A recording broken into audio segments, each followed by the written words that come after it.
पिताजी की बात नहीं मानता और वे वन नहीं आता। देखिए ग्रह की बात है, ये प्रेम की बात है। रावण ने कहा जो मैं जानता, जो मैं जनते बंधु विछेऊ, मेरे भैया से विच्छेद होगा, विछुड़न होगा। जो मैं जनते बंद विछेऊ, पिता वचन मनते मैं को, मैं अपने पिताजी का वचन का पालन नहीं करता, तोड़ देता। अगर मेरा भाई मुझसे दूर होने वाले की होने की पता लग जाती तो ये भाई से प्रेम है, तो भाइयों से भी प्रेम रखना चाहिए, माता पिता से प्रेम रखना चाहिए। इस प्रकार से प्रेम का जो पाठ पढ़ता है, ये नहीं सब में आत्मा बराबर है, स्त्री पुरुष कोई भी हो, सब में सबको कष्ट होता है। ये मत जानो कि हम पति हैं, हमारी पत्नी को कम दुख होता होगा। अरे पेट में दर्द आदमी को हो या पत्नी को हो तो बराबर ही तो होगा, या बदल बदल होगा, पत्नी को कम होगा, पति के ज्यादा होता होगा। दर्द सबको होता है, इसलिए वो दुख सीता को हुआ है रावण के लिए जाने में, तो राम जी भी उसका परिचय देंगे। हे खगु मृग हे मधु के श्रेणी, कहूं देखी सीता मृग ने। ये देखो राम जी, एक स्त्रीलिंग सीता जी की आत्मा कितनी दुखी हुई होगी जब रावण उनको इस कुटिया से ले गया होगा। तो उस आत्मा की दुख की वजह से ये कह रहे हैं कि वो कहां मिल जाएगी, कैसे कष्ट उठा रही होगी वो आत्मा। ऐसे भ्रम हो गया है हमको, वनों में घूमते पेड़ों से कहते हैं, पक्षियों से कहते हैं, पशुओं से कहते हैं, और ये लताएं होती हैं बेलें, उन बेलों को पकड़ पकड़ कर कहते हैं। तुमने कहीं सीता देखी है? ये प्रेम का तो भाव है। हाँ, इसलिए प्राणी मात्र से प्रेम करना चाहिए, प्राणी मात्र से प्रेम करना चाहिए। आगे आगे आगे बढ़ता इधर आगे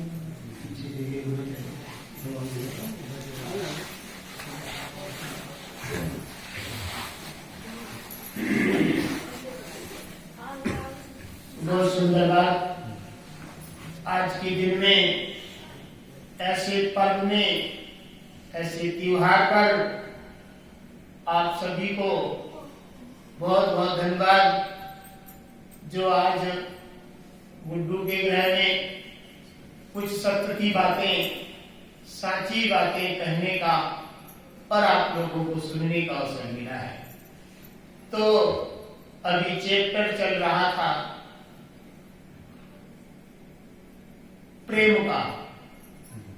प्रेम न बारी उपजे, प्रेम न हाट बिकाए, प्रेम बिना वो मनुष्य बांधे जम उड़ जाए। तो राम जी भाई से प्रेम करते हैं और प्राणी मात्र से प्रेम करते हैं। जटायु से कह रहे हैं, हे जटायु बताओ, तुमने इतनी सेवा की है सीता के साथ में, तो आपको हम ये शरीर ठीक कर देंगे और आपको दोबारा से प्राणदान दे देते हैं। जटायु कहता है नहीं प्रभु, अब नहीं, अब पता नहीं दोबारा से आपके दर्शन होंगे या नहीं होंगे। बड़ी मुश्किल से इस मनुष्य ये 84 की योनि में दर्शन हो गए, ये 84 की योनि में दर्शन हो गए, बड़ी सेवा मिल गई। तो बस ऐसा करिए, अब मुझे जाने दीजिए, अपने लोग बता दीजिए बस, और मुझे कुछ नहीं चाहिए। इसलिए उस पक्षी से भी प्रेम दर्शा रहे हैं राम, नहीं दर्शा रहे? हाँ, प्रेम दर्शा रहे हैं। जटायु, तुमने बड़ी सेवा की है, इसके बदले में हम तुम्हें ठीक कर देते हैं। जटायु ठीक होना नहीं चाह रहे, तो बड़ी मुश्किल से ऐसा सौभाग्य है जो आपके दर्शन मिले हैं और मुझे सेवा मिल गई है, लेकिन मैं सेवा में सफल नहीं हो पाया। यदि मैं मनुष्य देहधारी होता तो हो सकता है मैं और भी सेवा करता और सीता जी को बचा देता, लेकिन मैं पक्षी था, इसलिए जो कुछ बन पाया मैंने सेवा की, इसलिए राम जी उसका उद्धार कर देते हैं। तो प्राणी मात्र से हम सबको प्रेम करना चाहिए, इसलिए कबीर साहब शिक्षा दिया है, पढ़ पढ़ पोथी जग बरो, पंडित भयो न कोय, 2.5 आखर प्रेम का, पढ़े तो पंडित होए। प्रेम छुपाए ना छुपे, जो घट लागो होए, और मुंह से यदि ना कह सको तो आंखें देती हैं रोए। आंखें कोई बात क्लियर ना कर पा रहा हो तो आंखों से आंसू निकल आते। हाँ, प्रेम का ऐसा भाव होता है। इसलिए जब हम प्रेम का पाठ पढ़ेंगे, प्रेम का पाठ पढ़ेंगे, सद्गुणों को धारण करेंगे और सुंदर खान पान से जीवन जिएंगे। बैठ जाओ।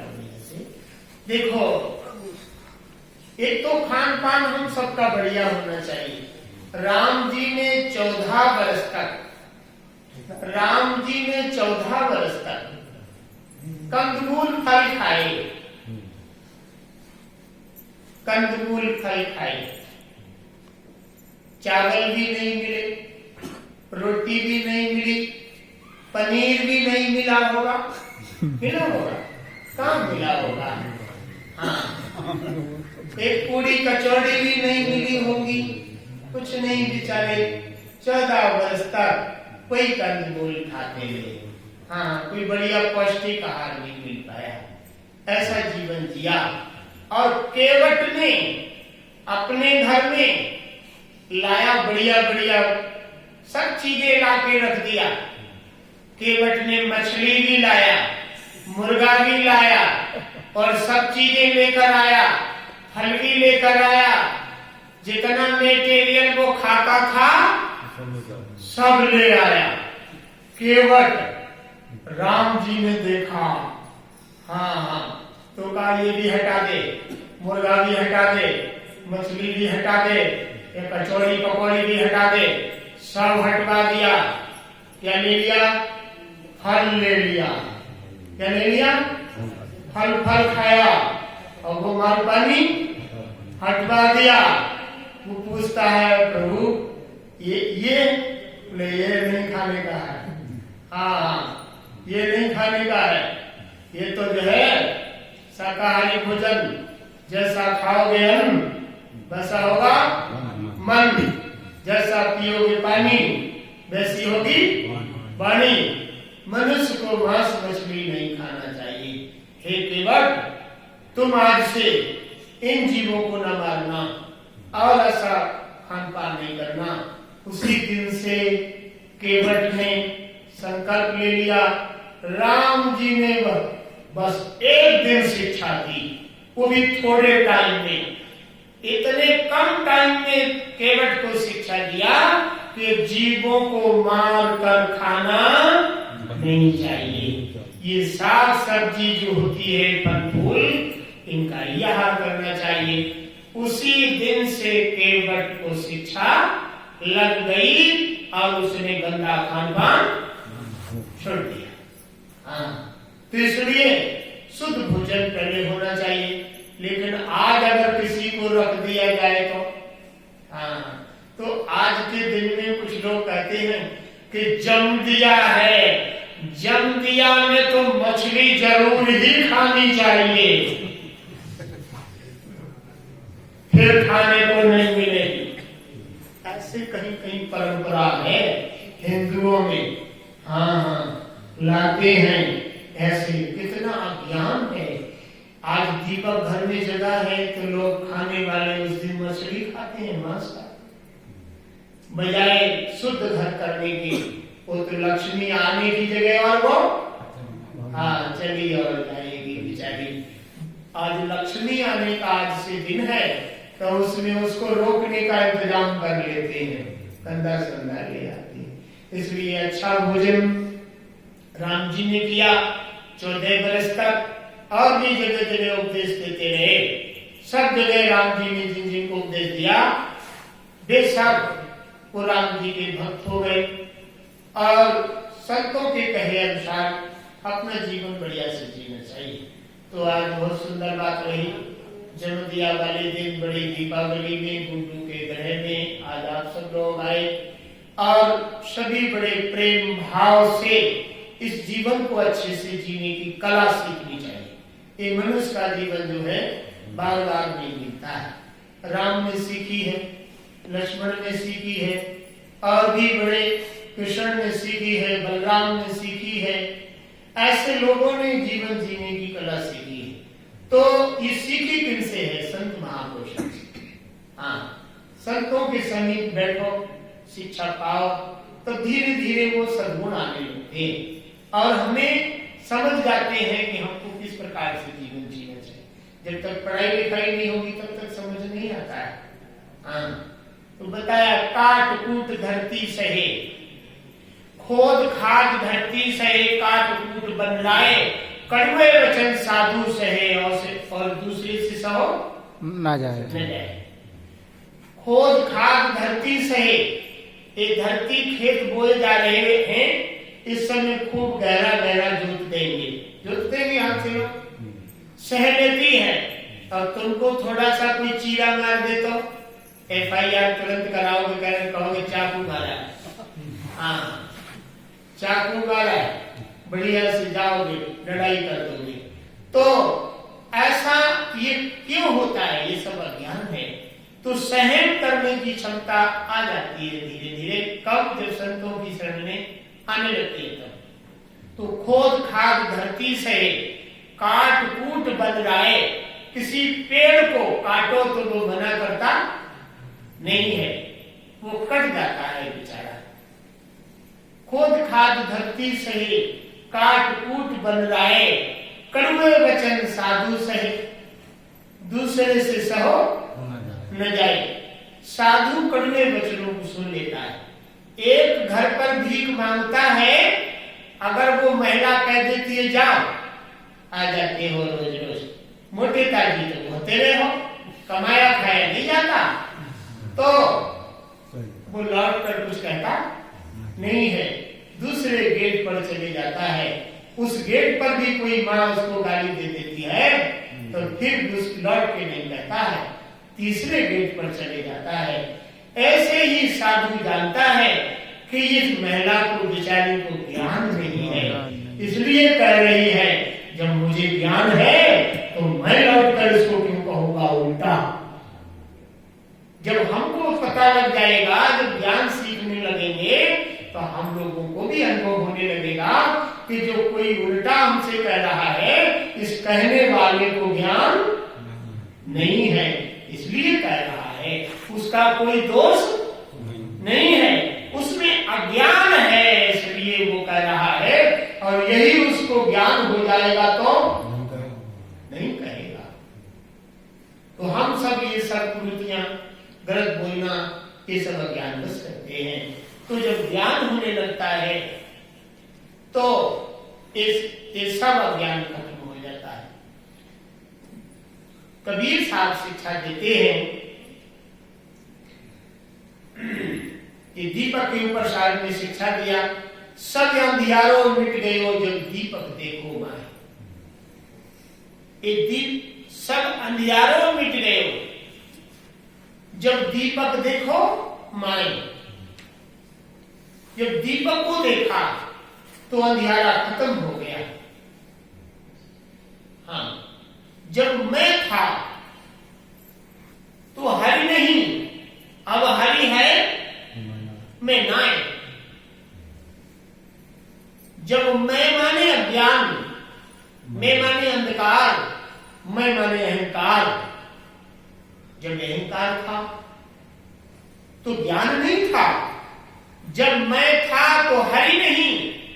जब अहंकार था तो हरि परमात्मा नहीं था। अब परमात्मा हृदय में बढ़ गया है, अब मुझे अहंकार नहीं है। जब मैं था तो हरि नहीं। जब मुझे अज्ञान था, अहंकार था, तो इसमें परमात्मा का निवास नहीं था। जब मैं था तो हरि नहीं, अब हरि है, मैं नाय। अब सब अंधियारों मिट गयो है। जब दीपक देखो, मैं जब ज्ञान रूपी दीपक मैंने देखा तो अब सब अंधियारा खत्म हो गया है। इसलिए ये दीपक में और ज्ञान के दीपक में बहुत अंतर है। एक बार के लिए ये दीपक ना जगेगा तो भी बात बन जाएगी, और ज्ञान का दीपक नहीं है तो ये दीपक जगाने से पूरा लाभ नहीं होगा। तो कबीर साहब शिक्षा देते हैं, जब मैं था तो हर नहीं, अब हरि है मैं नाय।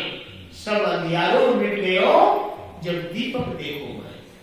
तो ज्ञान का दीपक जब हृदय में प्रज्वलित हो जाता है तो मनुष्य को आनंद प्रकट होता है। अब देखो इस घर में ये प्रकाश हो रहा है, अच्छा लग रहा है, सब लोग बैठे दिख रहे हैं। अभी ये लाइट चली जाए तो थोड़ी देर के लिए ऐसा लगेगा कि हम एक दूसरे को बिल्कुल नहीं देख पा रहे हैं।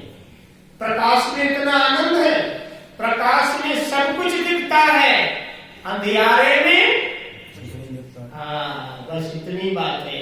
इसलिए ज्ञान का दीपक जब जग जाएगा तो सब कुछ दिखने लगेगा, और बिना दीपक के कुछ दिखता है और सब कुछ दिखता नहीं। कुछ दिखता है, सब कुछ नहीं दिखता है। इसलिए सब कुछ देखने के लिए, सब कुछ देखने के लिए ज्ञान की जरूरत है।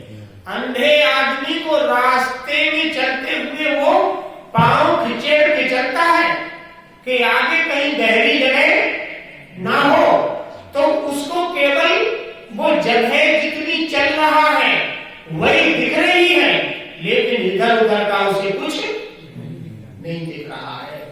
आंख वाले को रास्ता भी दिखती है और इधर उधर का सब एरिया भी दिखता है।